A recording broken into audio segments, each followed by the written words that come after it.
사장님도 아시겠지만 1년 전이나 2년 전에 비해서 무주택자분들께서 집을 갖다 사겠다라고 생각이 많이 전환됐어요.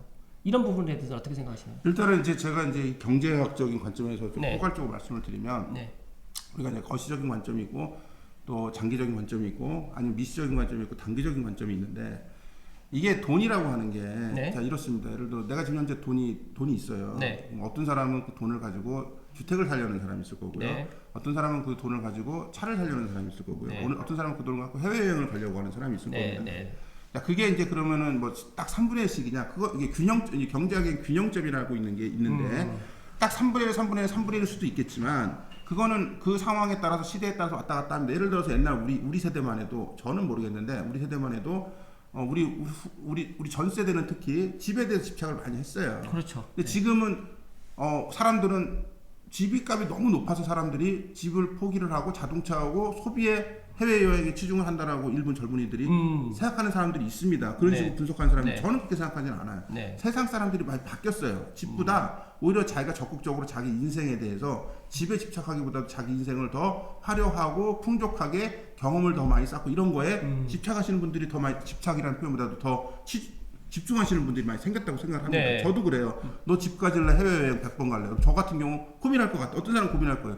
너 집 하나 살래? 아니면 해외여행 전 세계 일주 할래? 했을 때 옛날 분들은 당연히 집을 다 사겠지만 지금 세대 중에서 난 세계 일주 한번 할래 하는 사람이 생길 수도 있다는 거죠. 아, 그렇죠. 자, 그래서 이제 이 사회가 네. 이 사회가 벌어지고 있는 이런 현상들이 있는데 예를 들어서 어떤 사람들은 이제 집을 못 사서 옛날에 이제 집을 사게 되면 집값이 올라가잖아요. 네. 근데 예를 들어서 집을 안 사고 사람들이 다 그 돈으로 현재 소비를 하게 돼요. 그 미래 소비를 앞당겨서 하게 되는 건데 그러면 현재 경제가 잘 돌아갈 수도 있겠죠. 근데 이 경제라는 게 되게 순환이기 때문에 현재 돈을 많이 쓰면 우리가 생각할 때 옛날 우리 개념은 저축을 많이 했었어요. 저축을 하면 그 저축을 기반으로 산업에 투자를 하고 산업에 투자해서 경제가 돌아가고 수출을 하고 이런 구조였는데 지금 우리나라 국민소득이 올라와 있기 때문에 수출도 많이 하고 있지만 실질적으로 내수에서 소비가 좀 이루어져야 되거든요. 근데 현재 만약에 내가 갖고 있는 돈을 옛날에 개미와 배짱이처럼 다 써버리면 미래가 불안할 것이라고 해석하던 시절이 있었어요.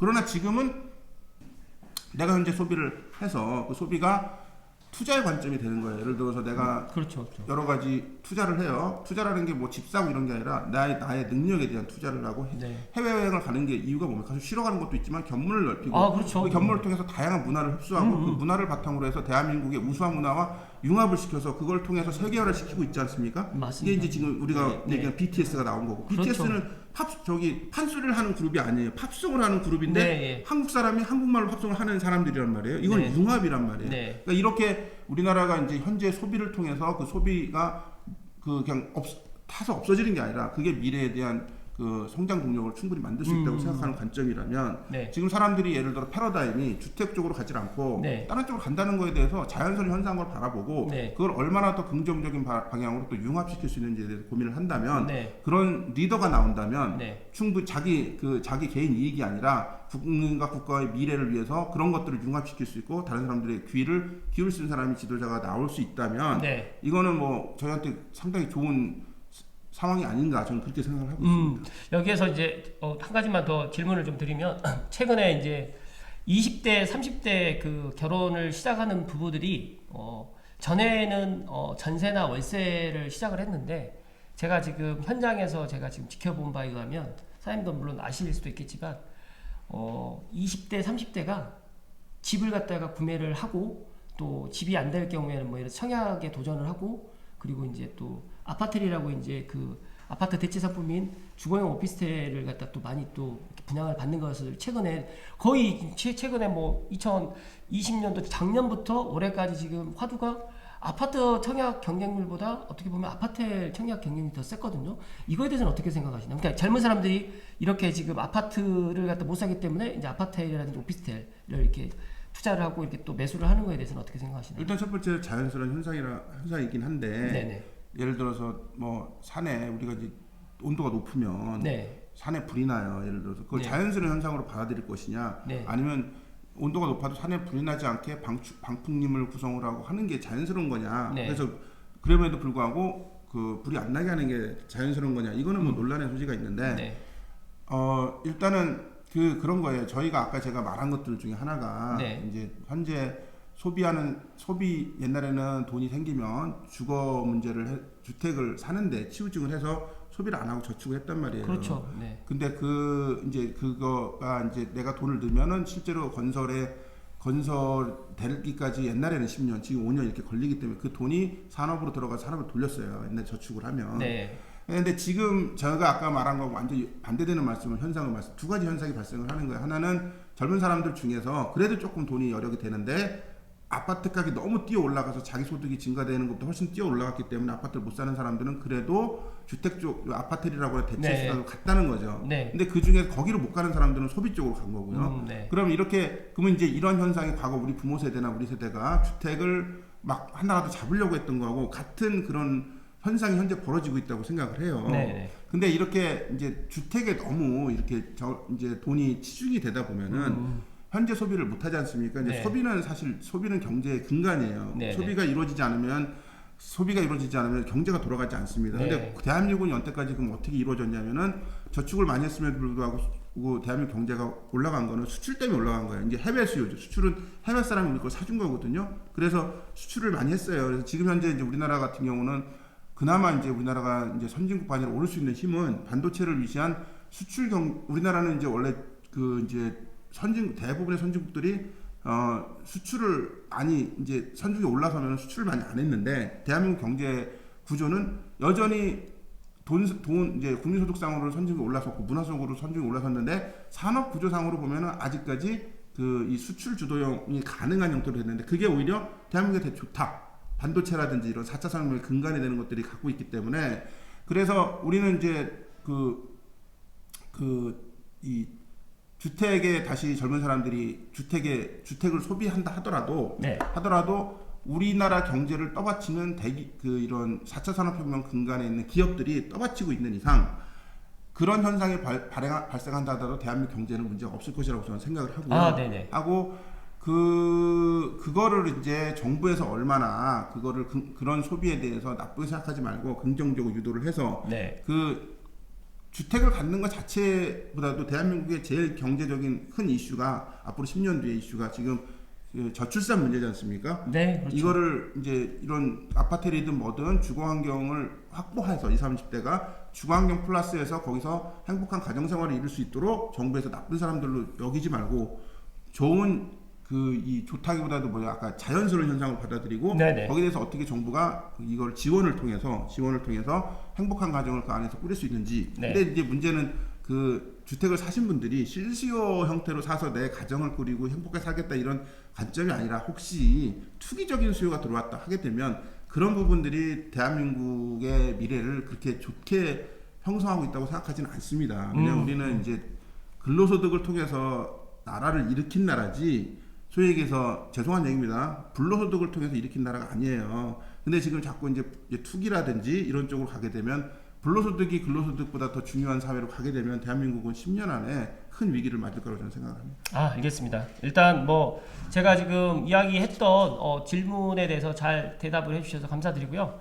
일단 저는 2022년 부동산 시장에 대해서 제가 지금 이야기를 했었던 사항에 대해 가지고 물론 이제 2달 후에 또 제가 개인적으로 다시 한번 말씀을 드려볼 수 있도록 하겠습니다. 첫 번째 주제인 2022년 부동산 시장 전망에 대해서는 여기까지를 말씀을 제가 드릴 거고요. 우리가 결론이 뭐였죠 그러면 시장 전망이? 결론은 연착륙으로 갈 거고, 그러니까 저는 전세 시장은 밑으로 좀 떨어질 거고, 네네. 사장님은 그러니까 저는 아까 전에 소결론을 내렸어요. 그러니까 저는 내년에 부동산 시장 전망에 대해서 전반기까지는 지금 내년 3월에 대선이라는 큰 이슈가 하나 있다 보니까 그 이슈를 통해서 지금 현재까지 지금 현재 주택 대출을 갖다 쪼이는 것처럼 내년까지는 아마 정부에서 급격한 상승을 막기 위해서 계속적으로 지금 시도를 할 겁니다. 그러다 보니까 지금 현재도 지금 거의 매수세가 없어요. 매도하시는 분들은 그냥 지금 내년에 정권 바뀌면 매도하겠다. 그리고 세금 부분에 관련해 가지고도 또 내년 되면 또 세금이 어떻게 될지 모르기 때문에 이런 추세가 될 것 같고요. 그 사장님하고 제 생각하고 좀 반대되는 거는 전세 시장 같은 경우에는 저는 내년에도 하락은 없을 것 같다라는 말씀드립니다. 왜 그러냐면 내년에도 지금 입주 물량이 없어요. 이 삼성만 같아도 입주 물량이 전무합니다. 지금 내년에 지금 만약에 있다고 하면 지축지구 B5 후분양이 있는 거 하나 있습니다. 300세대 정도 되는 거. 그 빼고는 없어요, 입주가. 아파트도 없고. 그러다 보니까 저는 내년에 이제 전세 시장은 지금보다는 가격은 더 올라갈 거고 일단 그런 부분은 서울의 이제 재건축이라든지 재개발 이슈랑 맞물리는데 제가 지금 드리고 싶은 얘기는 내년 상반기랑 하반기는 분명히 다른 시장이 될 것 같다라는 말씀을 드리고 제가 10월 지금 26일 날 이야기 드리는 이 내용은 어떻게 보면 이제 유인린 사장님의 이 얘기를 또 저는 또 들어보고 제 나름대로 한 12월쯤에 다시 한번 2022년 하반기, 2022년 내년 부동산 시장에 대해서 한번 제가 이야기를 드려볼 수 있도록 하겠습니다. 두 번째 주제로 두 번째 이야기는 제가 이야기 듣기로 이제 사장님께서 이제 공인중개사 일을 그만두시는 걸로 제가 지금 들었는데 맞나요? 사실인가요? 맞습니다. 그거에 대해서 이제 뭐 짤막하게 이야기하셔도 되고요. 좀 길게 이야기하셔도 되는데 공인중개사를 해보시면서 또 느낀 점, 뭐 소외라고 좀 말씀드리면 좀 그렇지만 있으시면 저는 네. 참 이 중개사를 하면서 네. 중개사들이 얼마나 중개사란 직업이 네. 저는 이제 회사 생활 18년 했고요. 네네. 외국계 회사에서 근무를 했어요. 네. 그리고 이제 외국계 회사에서 꽤 높은 레벨까지 올라갔었고 해외에도 근무를 많이 하고. 네, 맞습니다. 여차여차 해서 네. 회사를 이제 그만두게 되면서 네. 뭐 우연치 않게 경험한 게 이제 공인중개사였고 내가 이제 사람들이 생각할 때 제일 안타까운 게 그런 거예요. 신문지상이나 이런 데서 보면 함부로 다른 사람 영역에 대해서 얘기하는 사람 너무 많아요. 그렇죠. 중개사는 어떻다. 자기가 네. 경험한 그 우리나라 개업한 11만 명 중개사 중에서 자기가 안 좋은 기억을 가지고 있는 몇 명 그 중개사를 가지고 11만 명 자체를 갖다가 왜곡하게 막 글을 쓰시는 사람들이 되게 많더라고요. 네. 중개 보수 문제도 그렇고 네. 중개사들이 정말 일을 많이 다는 그런 건 아니에요. 중개사 중에서 정말 개선해야 되실 분들이 있습니다. 제가 네. 경험해봐도 네. 저 사람하고는 정말 상대하고 싶지 않다는 사람이 있어요. 근데 네. 그 사람들을 빼고 대부분의 중개사들은 정말 열심히 일을 하고 있고요. 특히 중개사가 중개사법만 알면은 될 줄 알았는데 네. 중개사가 세법도 정말 많이 알아야 되고 임대차법도 많이 알아야 되고 그게 되게 케이스가 되게 다양해요. 맞습니다. 그 다음에 이제 토지거래 허가 관련된 문제도 알아야 되고 여러 가지 그 우리가 주택만 하는 게 아니고 상가 관련된 상가 임대차법도 네. 알아야 되고 등기법도 알아야 되고 근데 그게 공인중개사 과정이 있긴 한데 네. 실질적으로 우리나라 법 체계 자체가 옛날에 이게 법을 단순화시켰던 시절에 세법하고 임대차법하고 서로 관련이 없던 시절이 있었어요. 네. 옛날에는 정말 임대차법만 알고 세법 모르고 혹은 세법만 알고 임대차법 몰라도 아무 상관이 없던 시절이 있었습니다. 네. 근데 지금은 다 알아야 돼요. 세법, 임대차법 이런 것들이 얽히고 설켜 있어갖고 너무 어려워요. 네. 저도 공부 진짜 잘했거든요. 웬만큼 했어요. 네. 그리고 강의도 많이 했었어요. 네, 세법 그렇죠. 강의도 네, 하고 제가 미국 회계사고 회계학원에서 저 영어로 미국 그 회계하고 미국 재무를 가르치던 사람이에요. 네. 그러다가 이제 반은퇴 비슷하게 하면서 나와서 공인중개사를 했는데 네. 공부하는 게 두려워요. 너무 공부할 게 많아요. 정말. 왜 사람들은 와서 까딱까딱 계약서 하나 쓰고서 중개보수 받아나가는데 그 계약서 하나 쓰고 위험을 회지하고 우리 고객들한테 아무 리스크 전가시키지도 않으면서 중개사도 그 위험이 없는 방식으로 계약서를 하나 쓰자면 너무 힘듭니다. 알아야 될 게 너무 많아요.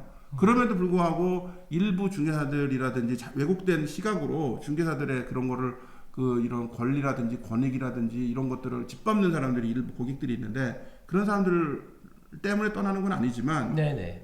그런 분들한테 정말 실망감을 많이 느낀 적도 많이 있습니다. 그래서 한국 공인중개사들이 지금 어떤 언론이나 이런 데 나온 것처럼 무슨 집값을 단합한 사람들도 아니고요.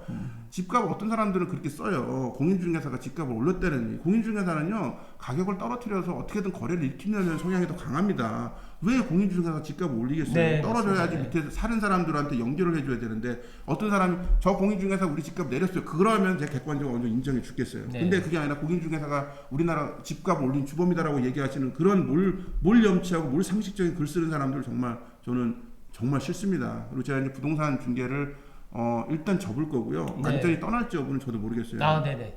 모르겠고 한 1년 정도는 네. 제가 공부도 좀 하고 네. 개인적인 또 일도 좀 정리하고 네네. 그러려고 생각을 하고 있고 네. 그동안 중개를 하면서 만났던 많은 분들한테 너무 많이 배웠고 1년 동안 3년 동안 제가 네. 중개를 했는데 너무 많이 배웠고 그래서 내가 옛날에는 주식 쪽도 많이 알고 네.